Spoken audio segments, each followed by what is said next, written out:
Let's get started. Welcome back to the NCAA Women's Final Four National Championship Press Conference. Joining us on the stage are the UConn Huskies. At this time, we will turn it over to questions for our student athletes. Start with you, Mitch. If we can get the microphone to Mitch.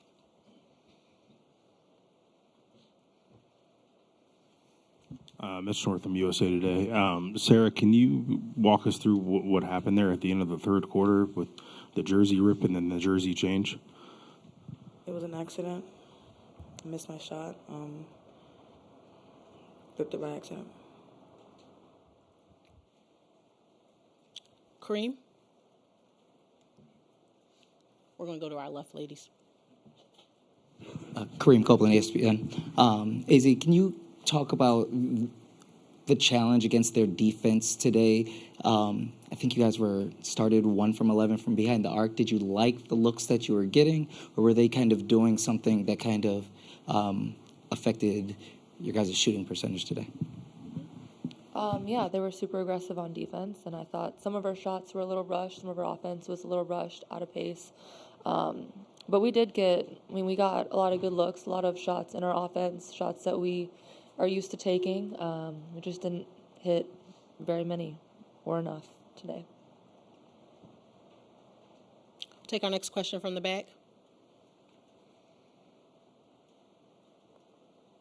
I think that's Roger. Roger Cleveland from Hearst Media. AZ, can you just sum up what Sarah's meant to the team this year? I mean, everybody always expects her to carry the team on her back, but she's done so much for you guys for the season. Can you just talk about that, please? Yeah, I mean, Sarah is the kind of player that makes everyone around her better. On the court, I mean, she does everything. I say it all the time. She does everything the right way. She's the smartest, most skilled player I've ever played with, and to be able to play with her, it's an honor, it's a privilege to have someone who can create for herself, create for others, with the ball, without the ball, just knows the game, makes the right play at all times, but can make everyone around her better. To see her grow, to see her confidence, to see her start to become vocal, I think the sky's the limit for her, and to see it's going to be an honor, a privilege to see her continue to grow into the player she can be, because, I mean, this is only the start for her, but she's definitely, a key to what this UConn team is. We'll go to Meg on our right-hand side. Hey, it's Meg Hall with USA Today. AZ, this question is for you. You talked about earlier this week just that you hadn't really wrapped your mind around this being, your last game. Any immediate emotions after the buzzer went off to now kind of sitting here after having decompressed? Yeah, a lot of emotions.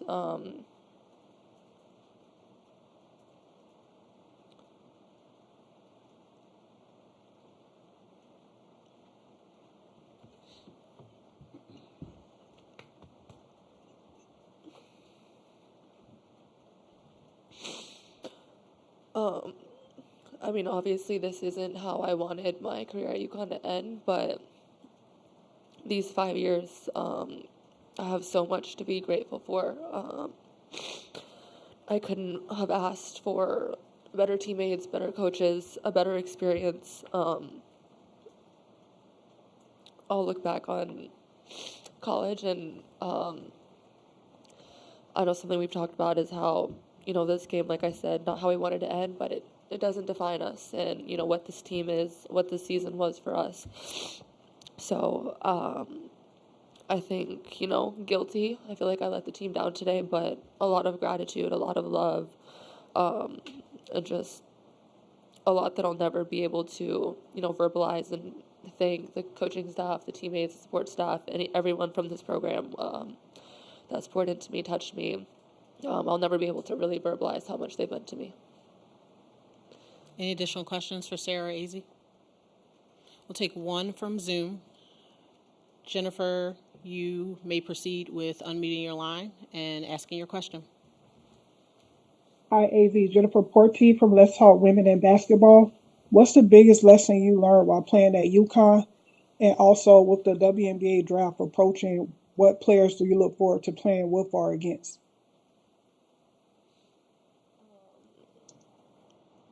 I mean, I've learned a lot of stuff here, but I think one thing with this team is just how important it is to play basketball the right way, to play disciplined, to play smart, to play together, be able to play with a team that really cares about you, cares for you.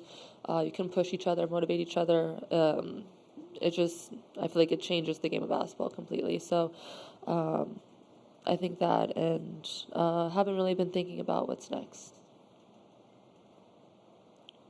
Seeing no additional hands in the room, we want to thank you for your time this afternoon, and thank you for allowing us to see such an incredible season.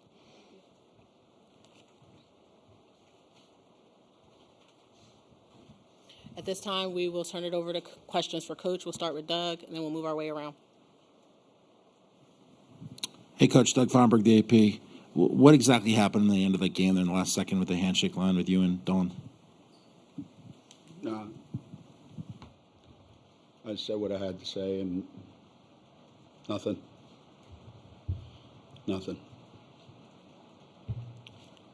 We'll come up to the front. It's Aya Abdi for the 9450. So there are notable UConn alums such as Diana Taurasi, Paige Beckers, Maya Moore, and Swin Cash and Caitlin Chen in the house tonight. How cool is it to see the alum spread the love for the program and the type of program you've been building for last few years as well? You know, that's one of the great things about, coaching at Connecticut. There's such a passion for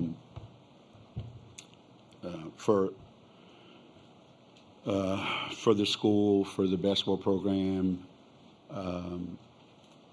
They come back every year. They spend a tremendous amount of time with our players. They are our biggest supporters. They stay Connecticut Huskies for life, and it's one big part of the thread that goes through who they are when they're at school and who they are when they leave, and I'm really proud of that. We're going to go next, Jonathan, then to Annie. Jonathan, if you can raise your hand, we can get the microphone to you. Jonathan Tannenwald from the Philadelphia Inquirer. Geno, it was 38-0 up to now, and people were starting to talk about 40-0, which you guys had not done in a long time. And I just wonder, I know there's a lot of heat in the moment right now, but how difficult is it for any UConn team, no matter the Stewarts, Moores, whoever, to go undefeated in a season? Yeah, I was never comfortable with that narrative.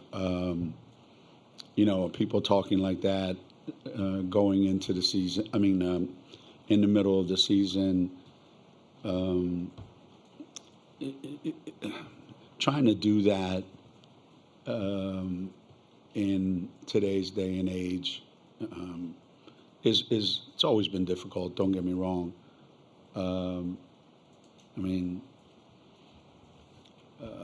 We were an undefeated team one year, and when we got to the regionals, I think we had played 12 of the teams that were in the Sweet 16. And it's really hard. It's always been hard, and that's why I don't like the narrative November, December, January, February. I don't care when it is, because there's too many good teams left to play. There's too many big moments left to play in. The 4 teams that are playing here today, I don't know that you would be surprised if any of them won. It wouldn't be like if any of these 4 teams won, you'd be like shocked. So for us to be, viewed as they're going to go undefeated and nobody can beat them. This game's about playing the game you're supposed to play. And they played better than us offensively, and we held them to 62 points. And you hold a team to 62 points, you think you're going to win that game. And we just didn't make the plays that we needed to make on the offensive end. So all the credit to them for how they played and how hard they played, and and the shots they made when they had to make them. Geno Auriemma, Front Office Sports. Dawn said post-game that the exchange had something to do with her not shaking your hand pre-game. Is that what you said to her post-game? And do you have any regrets about the way you handled that exchange with her and your communication about her to Holly Rowe in the fourth quarter? I don't have any regrets about what I said to Holly Rowe. Why would I? Why would I? I've been coaching a long time. I've never had a kid have to change their jersey because somebody ripped it. And the official said, I didn't see it. There were a lot of things that happened in that game. Unless you're on that sideline, you have no idea what's happening on that sideline. No, I mean, for 41 years I've been coaching and I've been, 25 Final Fours. And the protocol is, before the game, you meet at half court. Anybody ever see that before? Two coaches meet at half court and they shake hands. Correct? You ever see it? They announce it on the loudspeaker. And I waited there for like 3 minutes.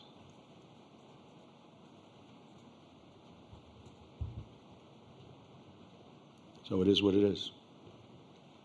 Take our next question. If you can raise your hand, we can get, nope, right in front of you. She's ahead of you.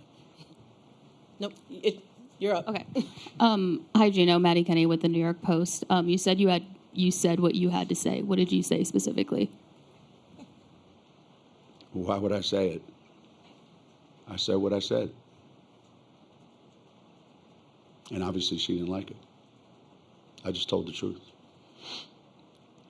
We'll take our next question from Kareem. If you can raise your hand, Kareem, we can get the microphone to you. Kareem Copeland, ESPN. Geno, can you expand on the frustrations of the physicality in the game that seemed to cause some of the tension that you had and the frustrations that you had? I don't have a problem with the physicality of the game. I don't.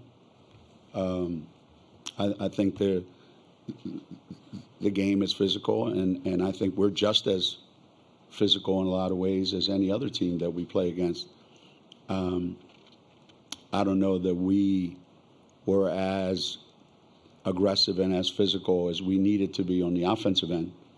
I thought on the defensive end we were. You don't hold a team that's averaging 90 points in the tournament to 62 unless you are. So the physicality goes both ways. I don't have a problem with that. And I guess we just weren't aggressive enough, on the offensive end to match.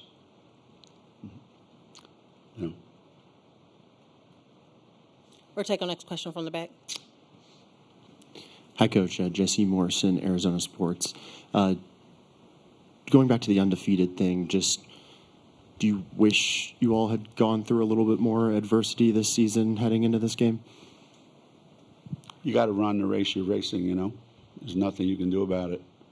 It's not our fault we beat all those teams in November, December by 30. I can't tell them, hey, let's make the game close. So it is what it is, We just weren't good enough tonight. It has nothing to do with going through adversity or no adversity. I've had teams come here undefeated and win a national championship that the game was over at halftime. About 38 out of the 40 games. So I just think you have to play good that night. What happened to you along the way, I don't think that maybe has any bearing on it. At least it hasn't in the past. So, but who knows? We can go to our left. Chapel Fowler with the state. You talked about the handshake. There's pictures of you guys and videos pregame handshake. Was your frustration that it took a while for her to get over there? Or was this a separate instance pregame versus the one that was on social media? No, I think you missed the point of what I'm talking about. So I'd rather not go into it. Anybody that's been in the NCAA tournament, you know what I'm talking about. Take our next question from our right, Coach. Coach Brendan Martin, Arizona Daily Sun. Even beyond this game, UConn, South Carolina, you and Dawn have had spirited battles back and forth, just one team getting the better of the other multiple times. Just what is it about this matchup specifically that has been so sort of elevated, and just what is it about just the counter and attack and the attack that each you coaches have to do, and inevitably when it happens again in the future? I think the two good teams always. A lot of good players on the floor. Two games that, or a lot of games that you play that are really, really meaningful, that have high stakes when you play them. And I think when that's the case, I think it's going to be, a certain intensity level to those games. And if it keeps happening, then obviously, there's going through the NCAA tournament at some point, you're probably going to meet them somewhere along the line, this is their 6th Final Four, and this is our 17th out of 18 years, so pretty hard to avoid them. We'll go to the back on our left. Hey, Coach Auriemma, I'm Christina Walker from Christina Girl Hoops TV. Despite the loss tonight, when you think about your team's journey from the beginning of the year to now, what's something that you're most proud of as it relates to your team?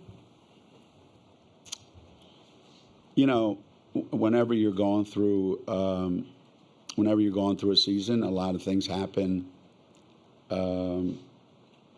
Some show up on game day, some don't.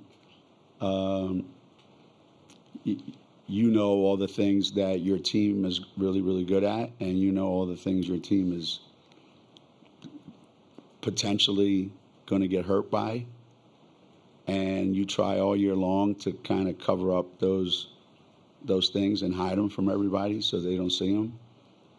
And this team did a really, really good job of that. And they really played for each other, We talked a lot this year about coaches can only coach so much. And how they coach each other means more than what the coaches are saying. And I think they did a great job this year of coaching each other and getting the most out of each other. So I was really grateful for that, to be able to coach a team like that. Want to stay to our left? Hey, Coach T. Baker with the 9 Sports. Sarah Strong is a young superstar, just a sophomore. We've kind of talked about all year how she's cool, kind of, unfazed. How do you help her take a loss like this and kind of build some fire and motivation for, her next 2 years? Well, sometimes we do forget, she's a sophomore and she's carried a huge load for this team. And an awful lot falls on her. Tonight, she'll be the first to tell you that she's not proud of how her game went today. A lot of shots that you've seen her make for 2 years so easily, today didn't go in. And she still got her 12 rebounds and did all the things that she normally does and played 40 minutes. Bless you. And played 40 minutes. I don't think Sarah Strong needs me to put any fire or motivation or anything into her. We'll be back here next year, and she'll make sure of that. We're going to take our next two. We'll go Michael, Mitch, and then the gentleman right behind Mitch. So if we can get a microphone up to Michael, if you can raise your hand.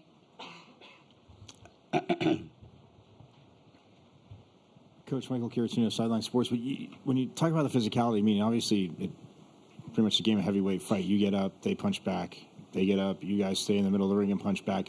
But defensively, more specifically in the second half, it seemed like they got you to rush a lot of your shots, and then when you slowed it down, took a lot of the shot clock, it was shots were getting rushed at the end. What was just I guess the challenge and how they adjusted to what they were doing differently from the first half?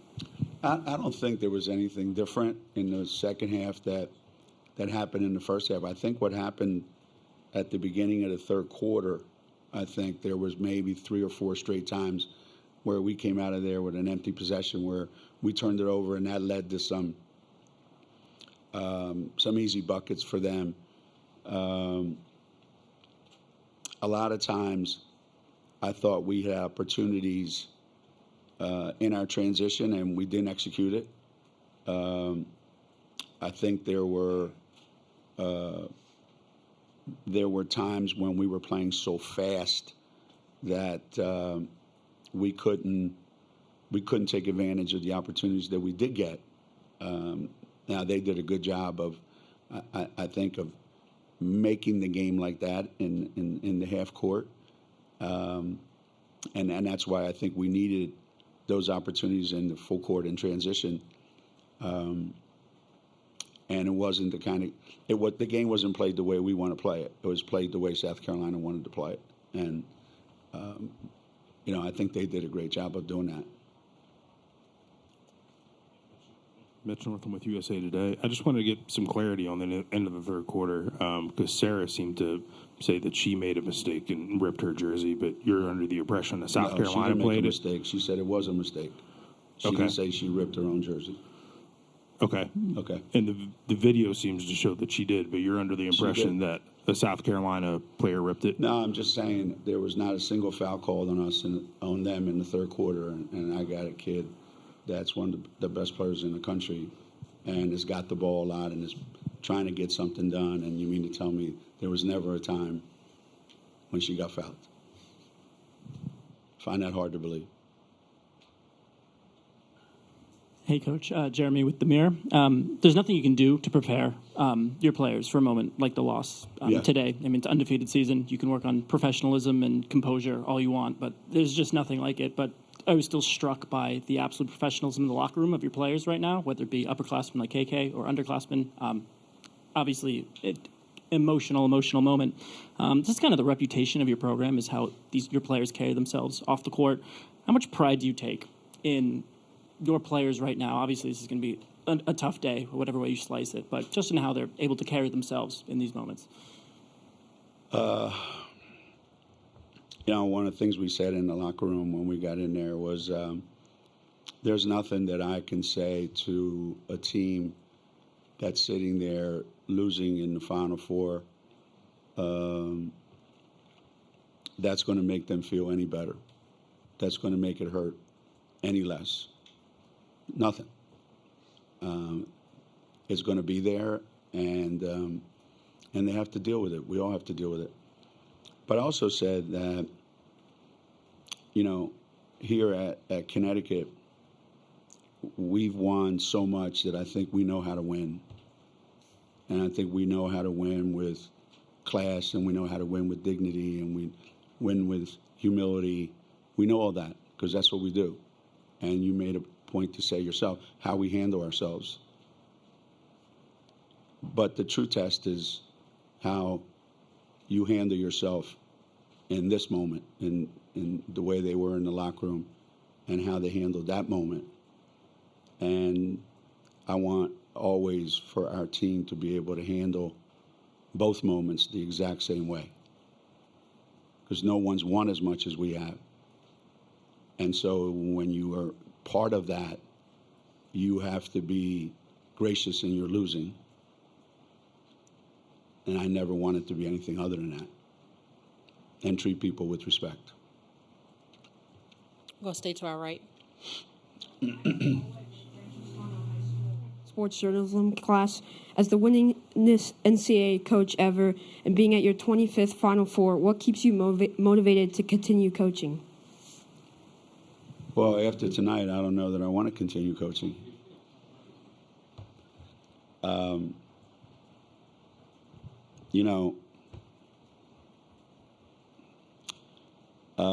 Somebody was reminding me earlier, I think this is our 25th Final Four in 36 years, since 1991. So we've been to 25 Final Fours since 1991. It's 25 out of 36. So I was telling my players that up until last year, I had lost more times in the Final Four than I had won. And that there's no stigma, there's no stain in losing. Because you have to be in this. And if you're going to be in this enough times, you're going to lose enough times. Okay? And so the motivation is to keep coming back here and trying to win it again. And once you get here, you have to understand that there's a high probability that you're going to lose. And you can't be afraid of that. And you can't put yourself in a position where, well, this is what a lot of people do. I maybe don't want to be in that position. That way I don't have to feel what my players are feeling right now. But if you're going to be in that situation last year, where AZ and Ash and Sarah and KK celebrated winning a national championship, you also have to be able to accept the fact that you're going to lose a lot of times in these games. The 99.9% of all the kids playing college basketball this year are going to go home without winning a national championship. Somebody out there Sunday night is going to win one. Everybody else, they're not losers. So what's the motivation? Just keep going back and try to change the outcome of games like tonight as often as I can. And never feeling like losing here is any kind of disaster, catastrophe, oh my God, the world's coming to an end. It's just another opportunity to go forward and work real hard to get back here and try to change the outcome. And, you know, there's at Connecticut, after we won in 2016, we went 9 years without winning again. And so there was this feeling out there that it's over for Connecticut. They're never going to. Meanwhile, we kept going to the Final Four. So for 9 years, we kept going to the Final Four, but we kept losing. So if you walk away when you're losing, you're never going to get another opportunity to win again. So I think that is my motivation right now. Take our final two, Cassandra, then we'll go Natalie. Cassandra Negley, Yahoo Sports. Early in the second quarter, Dawn got on the refs pretty heavily, and it looked like you came over and kind of asked if she's allowed to talk to them like that. I'm wondering if that fed into your frustration at the end of the game at all. I just want to make sure there's not a double standard. I'm of the opinion that if I ever talked to an official like that, I would get tossed. So I just want to make sure there's not a double standard, that some people are allowed to talk to officials like that and other people are not. That's it. So, yeah, that was pretty frustrating. Take our final question from Natalie. She's on our right-hand side, Coach. Natalie Esquire from NBC Sports. Just to follow up on what you just said, do you think Dawn should have been tossed? And then my second question is, it seemed like in the beginning of the game when Raven was guarding Sarah that maybe that frustrated her a little bit.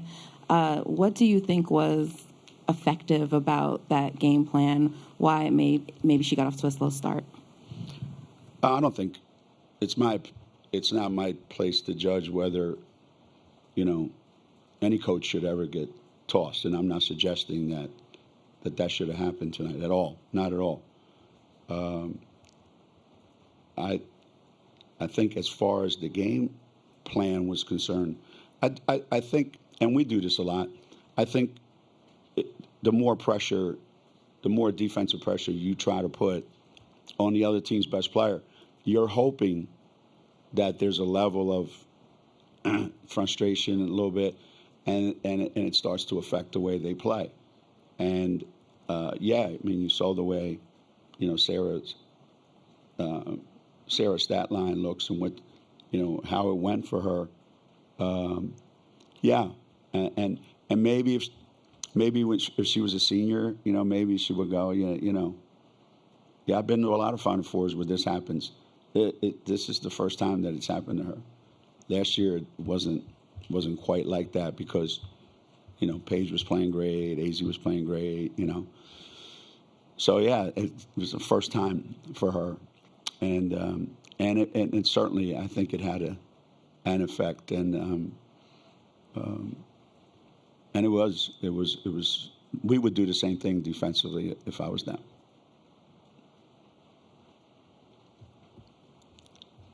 I want to thank you for your time this evening, Coach. Thank you. And thank you for an incredible season. Thank you.